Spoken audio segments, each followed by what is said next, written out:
Peter, is there a crisis on the border? No, there isn't a crisis. There are 5 crises. There's a humanitarian crisis, public health crisis, economic crisis, national security crisis, and a law enforcement crisis.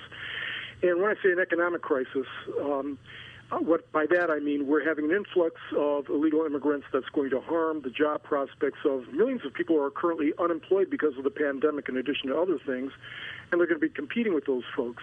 As far as national security is concerned, whenever you don't enforce the border, you don't know who's coming across. And ICE has said, and Department of Homeland Security has said a number of times that they've found all manner of folk coming across the border, Iranians, Chinese, and others, and we don't have a handle on that right now. It's a law enforcement crisis because all the data shows that with respect to serious crimes, murders, rapes, robberies, illegal aliens generally have higher crime rates than do Native Americans.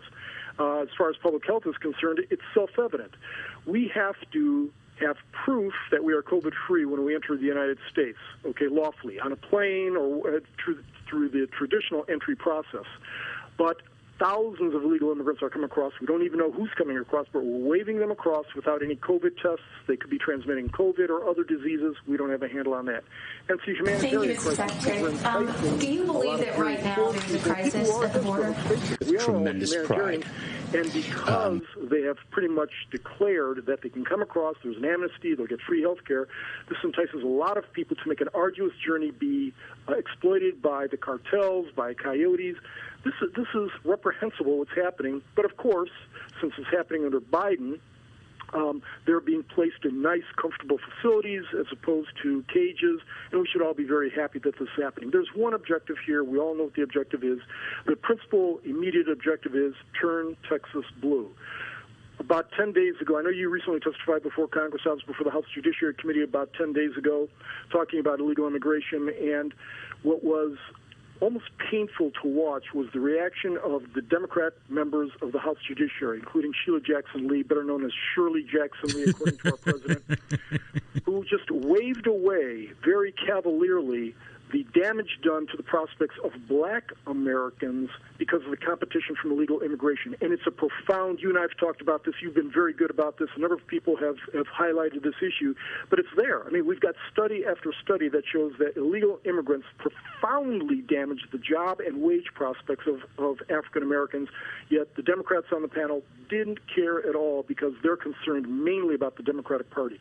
My guest is Peter Kirsanow, longtime member of the U.S. Civil Rights Commission.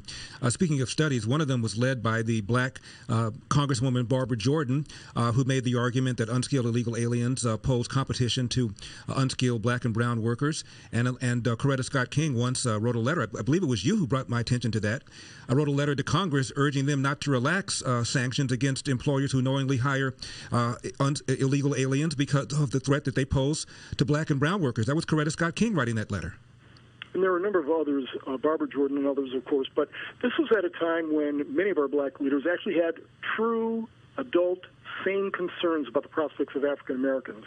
These days, I don't want to cast any aspersions on anyone, but if you take a look at our so-called black leaders, they're all in uniform lockstep with the principal interests of the Democratic Party as opposed to the average American and average black American.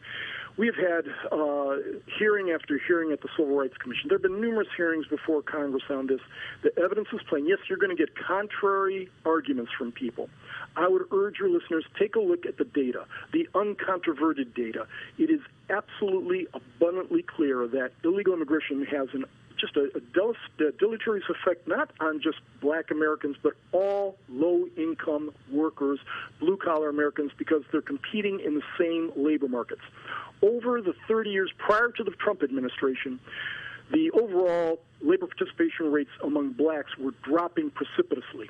And among others, George Borjas is only one of them, professor from Harvard, but there have been others who cited the fact that one of the pieces of evidence before the Civil Rights Commission is that 40% of the a full 18-point decline in labor rates among blacks prior to the Trump administration came from competition from illegal immigrants. That's astonishing.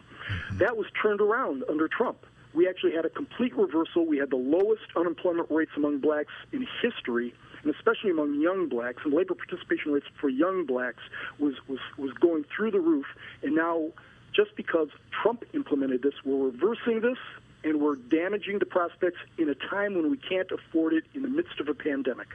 Peter, we only have 60 seconds left. As you know, there are people coming on the borders, unaccompanied minors coming on the borders. Joe Biden has a political problem. What is he going to do, in your opinion? I think he stays the idiot course, frankly. I don't mean to be pejorative against the President of the United States, but it's an idiotic course because I think the critical mass in his party is in favor of this. 20 seconds. So regardless of that, we've got study after study. Stephen Camarata from the Center for Immigration Studies released or made reference to a poll today that shows that just in the last month, public perception of immigration, illegal immigration, has changed radically. They're very, very upset by what's going on, and I think that Biden and other Democrats have miscalculated by changing popular positions, wildly successful, that just happened to have been promoted by Trump. Peter Kirsanow.